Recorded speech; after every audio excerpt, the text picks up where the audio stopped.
It's 3,300 BCE. You're a hunter walking through the Alps, and you've just been shot in the back with an arrow. You will not be found for over 5,000 years. When you are frozen solid in a melting glacier, scientists will examine every inch of you, and they will find something nobody expects.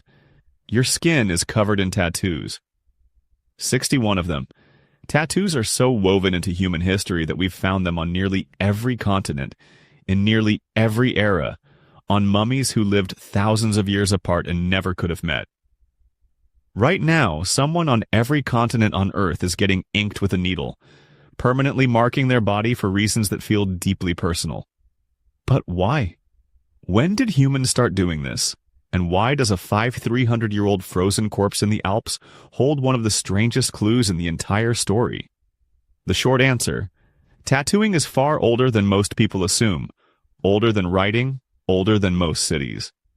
The long answer involves a frozen murder victim, a Chinese medical practice that supposedly wasn't invented yet, and a debate about whether tattoos were ever really about decoration at all. Spoiler, they might have started as medicine. Stick with it.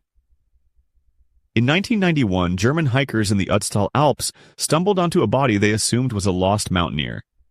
It wasn't.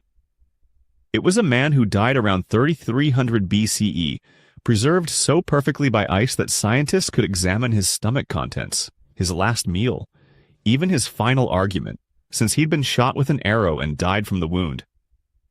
They named him Ötzi, and when researchers looked closely at his skin, they found 61 tattoos, not pictures, not symbols. Simple lines and crosses clustered on his ankles, wrists, knees, and lower back. At first, this looked decorative. Then someone noticed something stranger. The tattoos weren't randomly placed. They lined up with startling precision on classical acupuncture points. The same points a modern acupuncturist would use to treat exactly the ailments Ötzi's body actually had: arthritis in his joints, whipworm in his intestines, chronic pain in his lower back.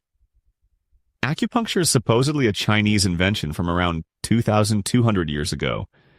Ötzi predates that by roughly 2,000 years on the opposite end of the Eurasian continent. Either this is an extraordinary coincidence, or someone in Copper Age Europe had already figured out that puncturing specific points on the body could relieve pain, thousands of years before anyone wrote the idea down. Here's the frustrating part. Skin does not survive. Not usually. It rots, it decomposes, it disappears within years in almost any environment on Earth. Which means our entire physical record of ancient tattooing depends on extraordinarily rare accidents of preservation. A body frozen in ice, a corpse mummified by desert heat, a burial sealed in exactly the right conditions to stop decay. That's why Ötzi matters so much. That's also why we know his tattoos are old, but we have almost no way of knowing how much older the practice actually is. Archaeologists have found bone tools, sharpened, blackened with pigment residue that look exactly like tattooing instruments. Some of these tools are tens of thousands of years old, far older than any skin that's ever survived to prove what they were used for.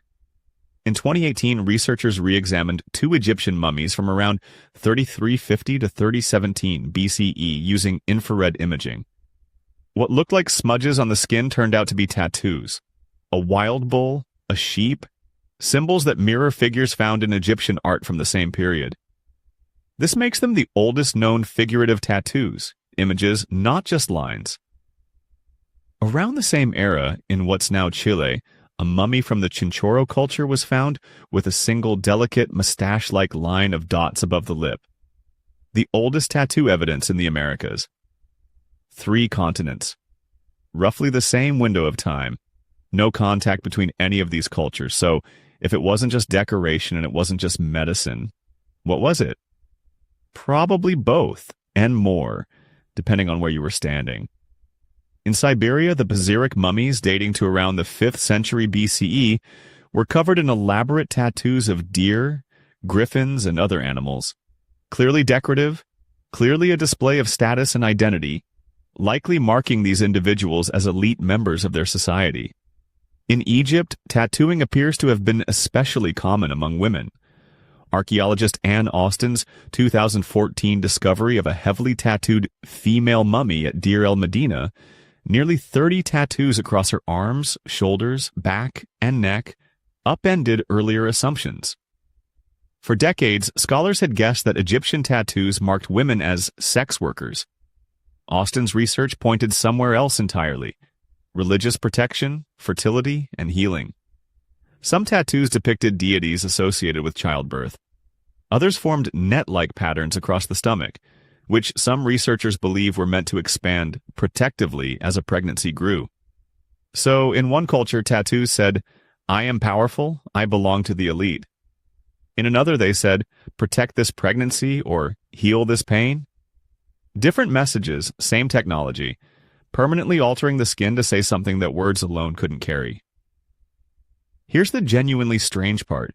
The physical evidence tops out around 3300 to 3350 BCE for skin, but nobody seriously believes tattooing started then. That's simply the oldest lucky accident of preservation we've found so far. Cave art in France at sites like Les Combarelles shows human figures marked with lines and dots that some researchers believe represent tattoos, dating back into the deep Paleolithic. Tattooing tools made from bone, sharpened points with pigment residue still embedded in them, have turned up in archaeological layers going back tens of thousands of years. Archaeologist Aaron Dieter Wolf, one of the few researchers who specializes in this exact question, has pointed out something telling. More tattooed mummies have been identified in the last 5 years of research than in the previous 150 years combined. New imaging technology keeps finding tattoos that were always there, just invisible to the naked eye. Which means the actual origin of tattooing might be far older than any mummy we've found. We're not looking at the beginning of the story. We're looking at the oldest surviving page of a book that started earlier and has mostly rotted away. So why did ancient humans start getting tattoos? The honest answer: for reasons we're still piecing together from fragments that survive almost by accident. For some, it may have been medicine, a way of marking exactly where the pain lived and doing something about it, thousands of years before anyone called it acupuncture. For others, it was status, identity, protection, religion, or grief, permanently written onto the one surface you carry with you everywhere: your own skin.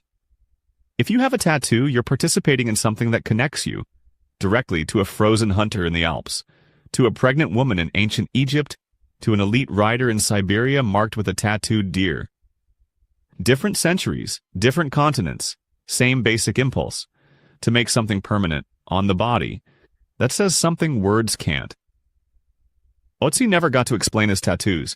He just carried them into a glacier for over 5,000 years until someone finally noticed what his skin had been trying to tell us the whole time. Would you get a tattoo the way Ötzi might have, as medicine rather than decoration? Let me know in the comments. Until then, see you soon.